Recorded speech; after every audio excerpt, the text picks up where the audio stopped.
They seem fine, don't they? Posting selfies, going out more, laughing with friends, acting like nothing ever happened. Meanwhile, you're left wondering if the connection you shared ever meant anything at all. How do they move on so fast? Why do they look happier without you? It hurts. But today, I'm going to show you the truth. And trust me, it's not what it looks like. What you're seeing isn't happiness. It's avoidance. You see, avoidants are masters of emotional suppression. They don't heal, they distract. And in this video, we're going to break down exactly why they act so unaffected after a breakup and what's really going on beneath that calm, cool exterior. As the great Jung once said, people will do anything, no matter how absurd, to avoid facing their own souls. That's exactly what's happening here. Their sudden glow-up, their carefree energy. It's not peace, it's a shield, a mask. And we're going to lift it. Avoidants often confuse space with control. They see emotional closeness as a threat, so when a relationship ends, they feel temporarily relieved. But relief isn't the same as happiness. It's just the absence of pressure. And once that silence sets in, that's when the truth starts creeping back in. They might look like they're winning, but remember what Carrey said. I wish everyone could get rich and famous and have everything they ever dreamed of. So they would know that's not the answer. That's exactly what happens to avoidance. They get what they want. Freedom, distance. But it doesn't fill the emptiness. And here's the twist. The more okay they pretend to be, the more they're trying to convince themselves. The louder the laughter, the quieter the truth behind it. Deep down, there's a storm they don't want to face. But eventually, it catches up to them. It always does. By the end of this video, you're going to understand why they seem fine now, and what actually happens after the avoidance fades. You'll learn the 7 stages that explain their behavior, and most importantly, you'll understand why you shouldn't take their apparent happiness personally. You're going to reclaim your clarity, your strength, and your peace. You'll see through the performance and stop comparing your healing journey to their emotional escape plan. Because your pain is real, but so is your power. So stick with me to the end. If you've ever felt confused, abandoned, or like the only one who still cares, this video will give you closure without needing their words.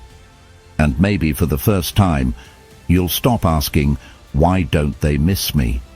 And start asking, why did I ever doubt myself? If you're ready to see the truth clearly, hit that like, subscribe, and comment below. I choose truth over illusion. Let's get into it, because what you're about to learn will change how you see everything. Reason number 1. Relief from emotional pressure, not real happiness. Right after a breakup, avoidants often appear calm, composed, even happier. But don't be fooled by the surface. What you're witnessing isn't joy, it's relief. Not relief from you, but relief from the emotional vulnerability they were never comfortable holding in the first place. Avoidants struggle with emotional closeness. Deep intimacy feels overwhelming, even threatening. So when a relationship ends, they often feel a temporary sense of freedom. Freedom from expectations, conversations that require emotional openness, and the pressure to connect at a deeper level. As author Brené Brown puts it, vulnerability is the birthplace of connection, but it's also the place of fear. For avoidance, that fear often wins. So instead of staying and dealing with it, they run. And in the beginning, that distance feels like a win. But here's the truth. Relief is not the same as healing. Just because they feel lighter doesn't mean they're better off. It just means they've escaped what they feared, not what they needed. Emotional distance might feel comfortable for them, but it doesn't solve anything. It only delays the inner work. And while you're likely sitting in the pain, processing everything, growing stronger day by day, they're just numbing the noise. That early sense of happiness is fragile, and over time, it fades. Why? Because true peace only comes from facing your emotions, not outrunning them. So when you see them out partying, posting, or acting like they've moved on overnight, remind yourself, that's not healing. That's avoidance. And eventually, that emotional bill always comes due. Reason number 2. They're addicted to emotional control. Avoidants aren't just avoiding emotions, they're addicted to control. Specifically, control over how much they feel and how much they let you see them feel. After a breakup, it may look like they're thriving, but what they're really doing is reclaiming a sense of control that they felt slipping away during the relationship. You see, closeness requires openness, and openness requires surrendering a bit of control. That terrifies avoidance. Emotional intimacy threatens their core belief that vulnerability leads to pain, shame, or abandonment. So instead, they shut down, detach, and protect themselves through distance. As Sigmund Freud once said, unexpressed emotions will never die. They are buried alive and will come forth later in uglier ways. That's exactly what happens with avoidance. They think they're in control now because they're not feeling pain. But that pain isn't gone. It's just waiting. After a breakup, avoidants often experience a false high. They feel powerful again. There are no demands, no deep talks, no emotional expectations. From the outside, they seem unbothered. But the reality is, they've just retreated into their comfort zone. Emotional self-isolation. The happiness they display is often tied to this sudden burst of control. It's not that they're free from the pain, it's that they're free from the exposure of that pain. But here's the kicker. Control without connection eventually turns into loneliness. What feels like peace now often turns into regret later. So when they act like they've won the breakup, understand this. Avoidants only seem happy because they've returned to an environment they can control. But real healing doesn't happen in control. It happens in courage. Reason number 3. They disconnect to protect themselves. Avoidants are emotional escape artists. After a breakup, they don't just move on. They emotionally disconnect in a way that looks like peace, but is actually just self-protection in disguise. This is a survival mechanism. Instead of processing the breakup, they hit an internal eject button. They shut off, compartmentalize, and convince themselves it didn't hurt. Why? Because truly feeling the loss would mean confronting emotions they've been running from their entire lives. Rejection, guilt, intimacy, vulnerability. As Stoic philosopher Marcus Aurelius once wrote, "You have power over your mind, not outside events. Realize this, and you will find strength." Avoidants flip this quote upside down. They try to gain power by detaching from the mind entirely, by pretending those feelings don't exist. But that's not strength. That's fear with a mask on. This emotional numbing often looks like confidence from the outside. You might think, wow, they really bounced back fast. But that's the illusion. The truth is, avoidants are simply pushing their emotions so deep that they believe they've escaped the pain. What they don't realize is that buried emotions don't disappear. They wait. Avoidants think they're avoiding you, but they're really avoiding themselves. And no matter how far they run or how fine they seem, the inner disconnection eventually catches up. The silence they think is peaceful slowly turns into emotional emptiness. The high doesn't last. So when they look cold or detached after the breakup, don't take it as a sign that you meant nothing. It's not that they didn't feel. It's that they've built a habit of not letting themselves feel, and one day that dam is going to break. Reason number 4, they get a temporary ego boost. One of the most deceptive reasons avoidants seem happy after a breakup is because they get a temporary ego boost, a sense of power, control, and independence that feels really good. At first, in their mind, the breakup affirms a belief they often carry: I don't need anyone. Especially if they were the ones who pulled away or ended things, they may feel a burst of confidence, even superiority. That quick detachment makes them feel in control again, feeding their ego with the illusion that they're strong for not feeling anything.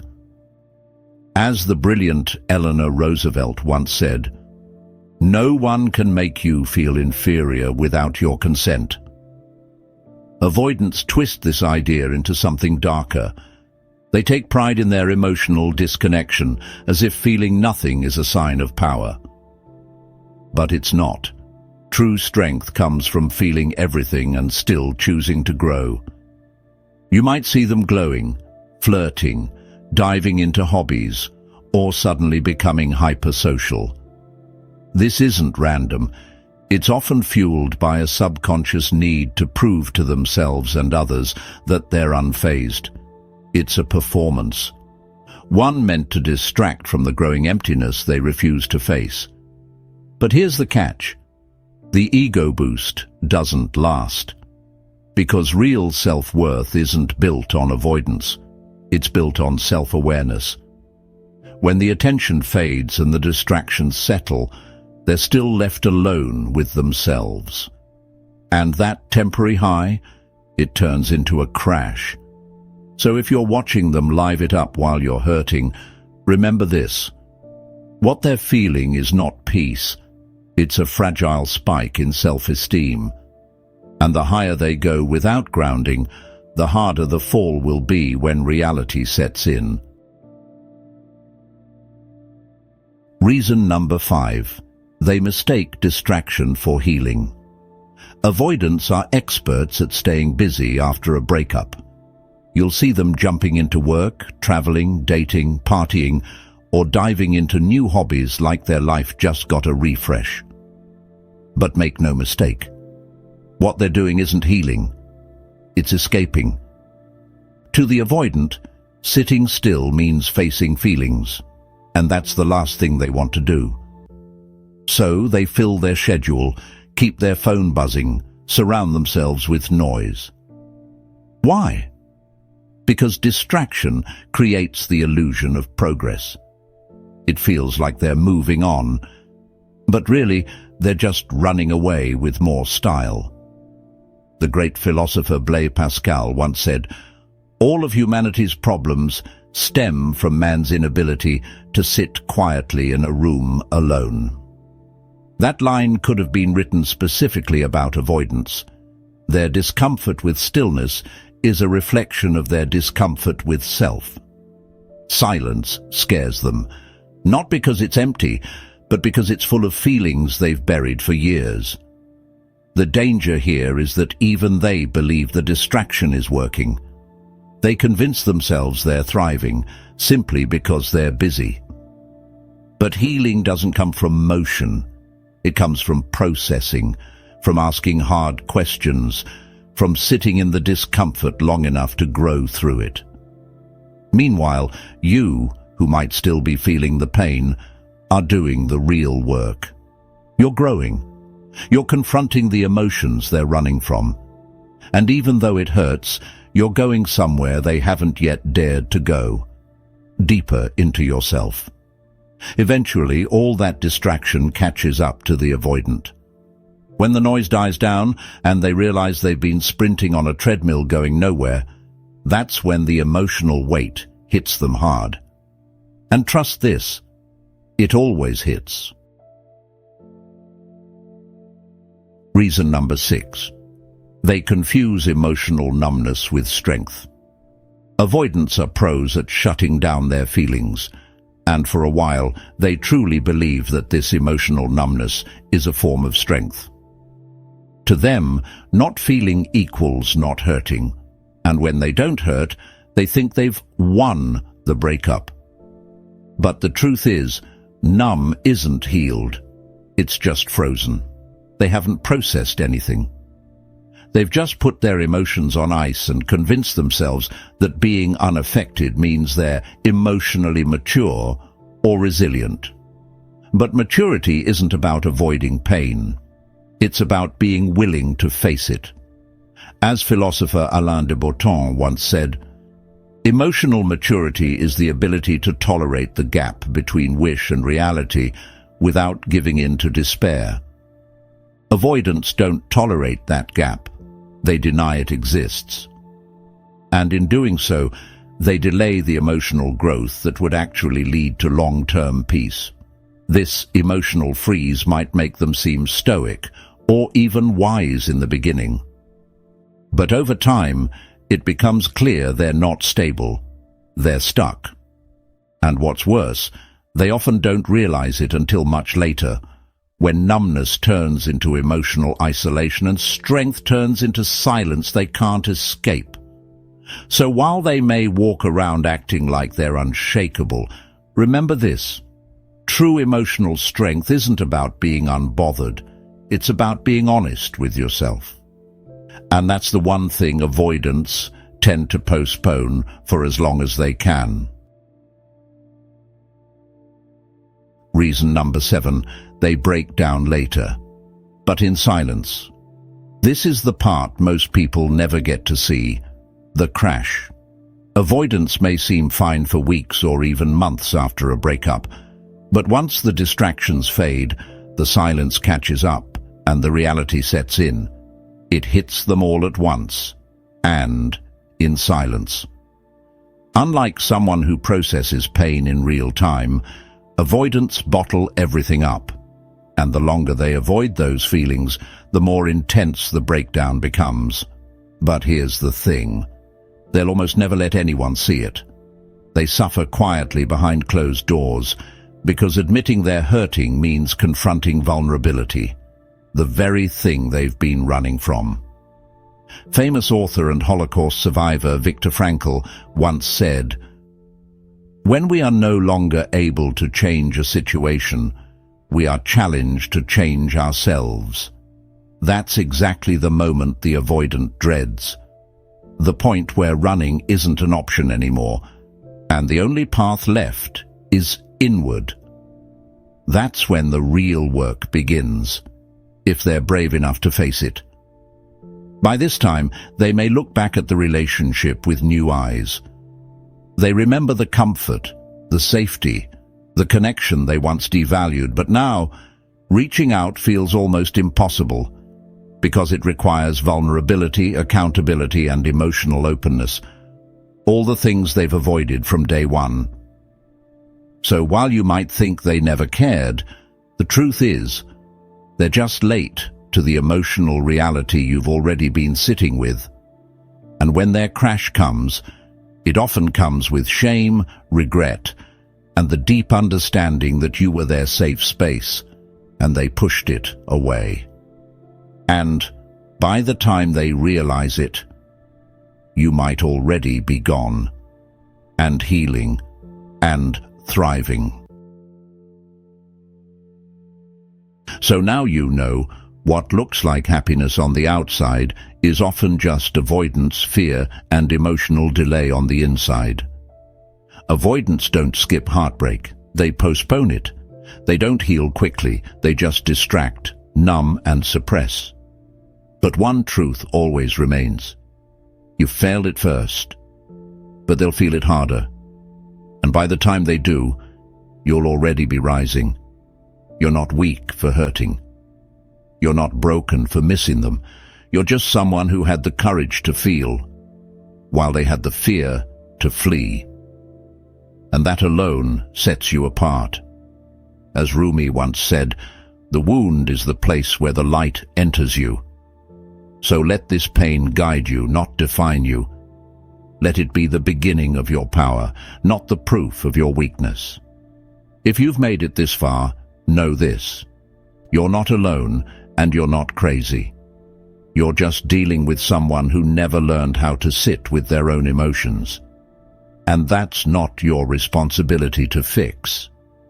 So, if you're ready to step into your healing and own your truth, like this video, subscribe and comment below. I feel to heal. I grow through the pain. Let that be your reminder every time the silence feels heavy or the memories try to pull you back. This was your truth. This was their mask. And now you see the difference. I'll see you in the next video, stronger, wiser, and one step closer to your peace.